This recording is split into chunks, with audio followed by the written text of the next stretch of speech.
लेकिन इस बीच देखिए एक बड़ी खबर आपको बताते हैं। यूक्रेन से चोरी हुए अनाज पर बहुत बड़ा दावा किया गया है। चोरी का 3000 टन मक्का टर्की भेज रहा है रूस, ये कहा है यूक्रेन ने। बैन के बाद भी रूस का गेहूं एक्सपोर्ट बढ़ा है, ये भी रिपोर्ट्स कहती हैं। युद्ध के बाद, यानी आप देख लीजिए 24-25 फरवरी को युद्ध शुरू हुआ था, करीब 3 महीने से ज्यादा का, 108 दिन हो गए, 3 महीने से ज्यादा का क्या 3.5 महीने हो गए हैं। 22% तक गेहूं का एक्सपोर्ट रूस का बढ़ा है। ये कैसे हो रहा है?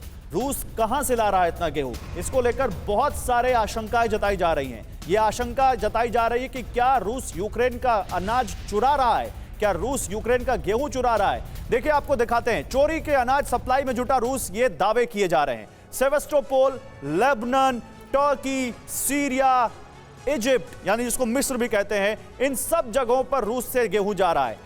फरवरी 2022 में 57,000 टन गेहूं एक्सपोर्ट किया रूस ने, लेकिन जैसे जैसे ये युद्ध आगे बढ़ रहा है वैसे वैसे उसका ये गेहूं का एक्सपोर्ट बढ़ रहा है। मार्च आते हुए ये करीब 73,000 टन हो गया।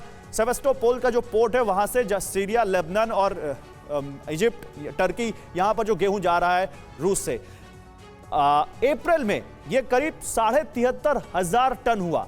अब अप्रैल में बात करें तो, और ये रिपोर्ट्स कह रही हैं कि मार्च में अगर वो 50-55 टन कर रहे थे तो अभी 70-75 टन कहां से ला रहे हैं। इसमें क्या कहा जा रहा है? यूक्रेन का दावा है कि जंग के बाद रूसी एक्सपोर्ट जो गेहूं का बढ़ा है उसमें 3000 टन चोरी का मक्का रूस ने एक्सपोर्ट किया है, यानी उन्होंने यूक्रेन का अनाज चुराया है। और इसको लेकर लगातार ये कहा जा रहा है कि ग्रेन संकट, फूड ग्रेन संकट दुनिया के सामने आएगा, क्योंकि यूक्रेन अपना जो फूड ग्रेन है, जो यूरोप की रोटी की टोकरी कहा जाता है, वो दे नहीं पा रहा है क्योंकि उसके पास पोर्ट एक्सेस नहीं है। सेवेस्टोपोल पोर्ट से रूस ने अनाज सप्लाई तेज की है। युद्ध के बाद रूसी अनाज का एक्सपोर्ट करीब 22% बढ़ा है, और इसका मतलब रूस के ऊपर ये उंगलियां उठ रही हैं कि वो चोरी का अनाज दूसरे देशों को दे रहा है। अब देखिए, अवलिता टर्मिनल के पास रूसी कंटेनर में रखा है चोरी का गेहूं, ये यूक्रेन ने दावा किया है। अमिताभ जी, क्या इस दावे में दम दिखता है आपको? नहीं, दावे में बिल्कुल दम होगा, लेकिन गौरव जी एक बात हमें ध्यान रखनी चाहिए। युद्ध हो रहा है, ठीक है, युद्ध टाला नहीं जा सकता है, लेकिन भूखमरी पूरे अफ्रीका में, पूरे वेस्ट एशिया में, एक फॉर एग्जांपल अगर आप सीरिया को ही ले लें, 50% गेहूं उनका जो अनाज है वो यूक्रेन और रूस मिलके देते थे। अगर उनके पास अनाज जा रहा है तो उसमें कोई बुराई नहीं है। चोरी, अगर किसी ने टेरिटरी कैप्चर कर ली है, उसका अनाज अगर वेस्ट हो रहा है, तो मुझे नहीं लगता है किसी को अगर दिया जा रहा है, बेचा जा रहा है, इसका हम हिसाब बाद में कर लेंगे।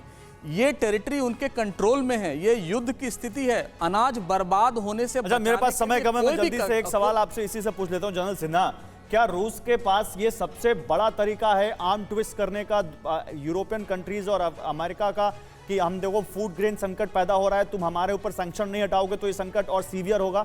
यही पॉइंट। एब्सोल्युटली। देखिए, कहा जाता है कि 22 मिलियन टन जो अनाज है, ये पूरे जो ये पोर्ट्स हैं, सी ऑफ एजॉब से लेके ब्लैक सी में जितने भी हैं, मारियोपोल में और ओडेसा के बीच में जितने भी फूड ग्रेन्स के भी हैं, वहाँ ये इकट्ठे हैं।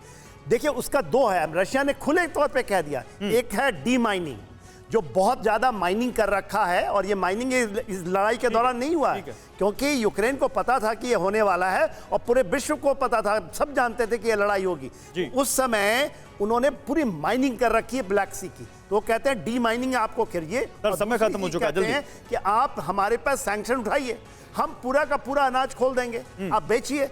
तो वो तो कहते हैं यूक्रेन बेच ले, हमारे को कोई प्रॉब्लम नहीं है। तो ये कौन सी शर्त खराब है, ये बताइए। सैंक्शन से क्या हो रहा है? सैंक्शन से यदि भुखमरी हो रही है तो हम कहें मतलब सर ये इतना सीधा नहीं रोक लिया, सैंक्शन क्यों लगा रहे हैं आप?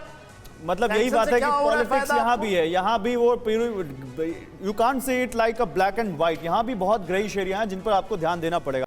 परवाह देश की, सोमवार से शुक्रवार रात 10 बजे TV9 भारतवर्ष पर।